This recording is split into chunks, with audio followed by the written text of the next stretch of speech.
রাধে রাধে, জয় শ্রীকৃষ্ণ। নমস্কার বন্ধুরা, আজকে নতুন পর্বে আপনাদের সকলকে জানাই আন্তরিক শুভেচ্ছা ও স্বাগত।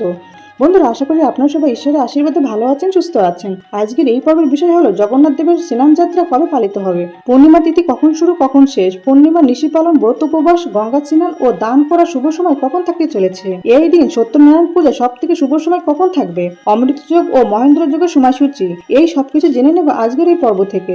বন্ধুরা, যদি আমার চ্যানেলে নতুন হয়ে থাকেন চ্যানেলটিকে সাবস্ক্রাইব করে এবং ভিডিওতে একটি লাইক করে পাশে থাকার অনুরোধ রইল। আর যারা ইতিমধ্যে আমার চ্যানেলটিকে সাবস্ক্রাইব করেছেন তাদেরকে জানাই অসংখ্য ধন্যবাদ। আশা করি এই ভিডিওটি আপনাদের জন্য খুবই হেল্পফুল হবে। ভিডিওটির মূল পর্বে যাওয়ার আগে ভগবান বিষ্ণু ও জগন্নাথ দেবকে স্মরণ করে কমেন্ট বক্সে অবশ্যই লিখুন জয় শ্রী বিষ্ণু, জয় মা লক্ষ্মী, জয় জগন্নাথ। বন্ধুরা, পঞ্জিকা অনুসারে শ্রী শ্রী জগন্নাথ দেবের স্নান যাত্রা মহা উৎসব পালিত হবে 29 জুন 2026 বাংলার 14ই আষাঢ় 1433 বঙ্গাব্দ সোমবার। এই পূর্ণিমা আষাঢ় মাসে পড়লেও এই পূর্ণিমাকে জ্যৈষ্ঠী পূর্ণিমা বলা হয়। এটি আষাঢ় মাসে শুক্লপক্ষের পূর্ণিমা, অর্থাৎ শ্রী শ্রী জগন্নাথ দেবের স্নান যাত্রা। পূর্ণিমা তিথি শুরু হবে 28 জুন 2026 বাংলার 13ই আষাঢ় 1433 বঙ্গাব্দ রবিবার রাত 2:47 থেকে এবং পূর্ণিমা তিথি সমাপ্ত হবে 29 জুন 2026 বাংলার 14ই আষাঢ় 1433 বঙ্গাব্দ সোমবার শেষ রাত 4:48। এই দিনেই অর্থাৎ 29 জুন 2026 বাংলার 14ই আষাঢ় 1433 বঙ্গাব্দ সোমবার পালিত হবে শ্রী শ্রী জগন্নাথ দেবের মহাস্নান যাত্রা উৎসব। পূর্ণিমার ব্রত উপবাস ও নিশি পালন একই দিনে পালিত হবে 29 জুন 2026 বাংলার 14ই আষাঢ় 1433 বঙ্গাব্দ সোমবার। এই দিন সোমবার শ্রী শ্রী সত্যনারায়ণ পূজার সব থেকে শুভ সময় থাকবে সন্ধ্যা 6:23 থেকে রাত 7:59 মধ্যে শ্রী শ্রী সত্যনারায়ণ ব্রত।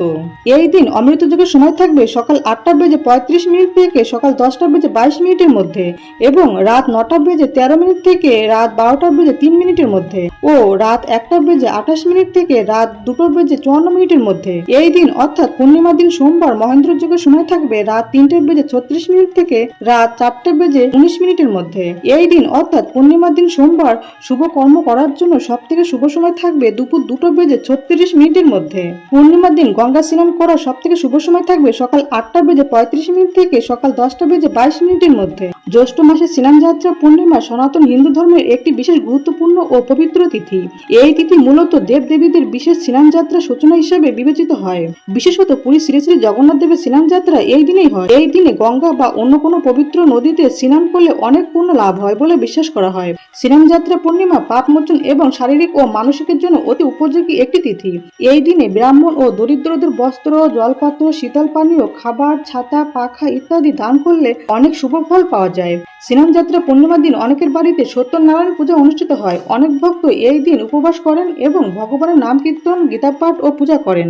বিশেষ করে এই পূর্ণিমায় ভগবান বিষ্ণু, ভগবান শিব ও ভগবান কৃষ্ণের আরাধনা করা উচিত। স্নান যাত্রা পূর্ণিমা তিথিতে বিভিন্ন ধরনের পুজো এবং জ্যোতিষ ও তান্ত্রিক মতে নানান ক্রিয়া করা হয়। জ্যোতিষশাস্ত্র মতে দান করার জন্য স্নান যাত্রা পূর্ণিমার দিনটি বিশেষভাবে উল্লেখযোগ্য। বন্ধুরা, স্নান পূর্ণিমার দিন ভগবান বিষ্ণু, ভগবান কৃষ্ণ, ভগবান শিব, মহাপ্রভু জগন্নাথ, মা লক্ষ্মী এবং মা গঙ্গার পূজা করলে তা বিশেষ আশীর্বাদ নিয়ে আসে বলে বিশ্বাস করা হয়। জ্যৈষ্ঠ মাসের পূর্ণিমা তিথিতে শ্রী শ্রী জগন্নাথ, বলরাম, সুভদ্রা স্নান যাত্রা উৎসব পালিত হয়। এটি পুরীর জগন্নাথ মন্দিরের অন্যতম প্রধান উৎসব এবং রথযাত্রার প্রাক উৎসব হিসাবে পরিচিত। স্নান যাত্রার দিন প্রধান মন্দির থেকে দেবতাদের বিশেষভাবে সাজিয়ে স্নান বেদিতে আনা হয়। 108টি পবিত্র জলপূর্ণ কলস দিয়ে স্নান করানো হয়। এই জল গঙ্গা, যমুনা, গোদাবরী এবং নর্মদা ইত্যাদি নদী থেকে আনা হয়। এই স্নান মহারাজ স্নান বা দেব স্নান নামেও পরিচিত। এই স্নান দিয়ে বোঝানো হয় যে ঈশ্বর নিজেই মানব সমাজের নিয়ম মেনে সুচিতার আদর্শ স্থাপন করেন। স্নান যাত্রার পরে দেবতাদের অনুসর গৃহে স্থানান্তর করা হয়। 15 দিন দেবতারা গোপন বিশ্রামে থাকেন এবং কেউ তাদের দর্শন পান না। একে বলা হয় অনুসরকাল, যা আধ্যাত্মিকভাবে যোগনিদ্রা বা আত্মগবেষণার প্রতীক। এই 15 দিন পুরীর মন্দিরের দরজা বন্ধ থাকে।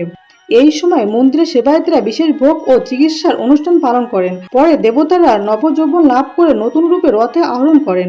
এক্ষেত্রে প্রতি 12 বছর অন্তর জগন্নাথ, বলরাম এবং সুভদ্রা নতুন কাঠের বিগ্রহে রূপ পান এবং অন্য বছরগুলিতে ওই একই বিগ্রহে রূপে থাকেন। এই তিথিতে গঙ্গা, যমুনা বা অন্য কোনো পবিত্র নদীতে স্নান করলে সকল পাপ মোচন হয়। শাস্ত্রে বলা হয় স্নান দ্বারা পাপক্ষয় হয় এবং দান দ্বারা সিদ্ধি লাভ হয়। সুতরাং এই দিনে দান করা বিশেষ পুণ্যকর। গরিব ও ব্রাহ্মণদের বস্ত্র, পাখা, জলপত্র, খাবার, ফল, মিষ্টি, জুতো বা ছাতা ইত্যাদি দান করলে বহু পুণ্য লাভ করা যায়। স্কন্দ পুরাণ ও ব্রহ্ম বৈবর্ত পুরাণে স্নানযাত্রা পূর্ণিমার মাহাত্ম্য বিশদভাবে বর্ণিত আছে। এতে বলা হয়েছে, যারা এই দিনে নিষ্ঠা ভরে স্নান, দান ও উপবাস করেন তারা জন্ম জন্মান্তরের পাপ থেকে মুক্ত হন এবং বিষ্ণুলোকে গমন করেন। এই দিনে যিনি স্নান ও দান করেন তিনি পিতৃপুরুষদের তুষ্ট করেন এবং তাদের মুক্তি প্রদান করেন।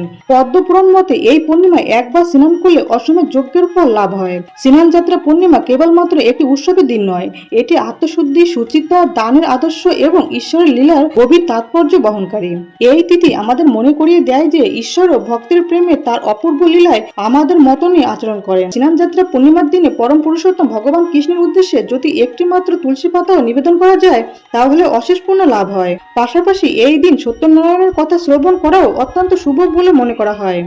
সনাতন হিন্দু ধর্মে বিশ্বাস করা হয় যে জ্যৈষ্ঠ পূর্ণিমাতে ভগবান বিষ্ণু ও মা লক্ষ্মীর পুজো করলে সমস্ত মনস্কামনা পূর্ণ হয়। দেবস্নান পূর্ণিমা তিথির আধ্যাত্মিক গুরুত্ব অপরিসীম। পূর্ণিমার দিন উপবাস করে যথাবিধি মেনে পূজা অর্চনা করলে বাড়িতে সুখ ও শান্তি বিরাজ করে।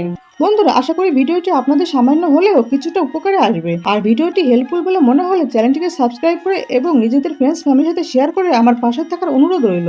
ভগবান কৃষ্ণ ও মা লক্ষ্মী এবং জগন্নাথ দেবের কৃপায় আপনারা সবাই ভালো থাকুন, সুস্থ থাকুন এই প্রার্থনা করি। আজকের ভিডিওটি আজ এই পর্যন্ত।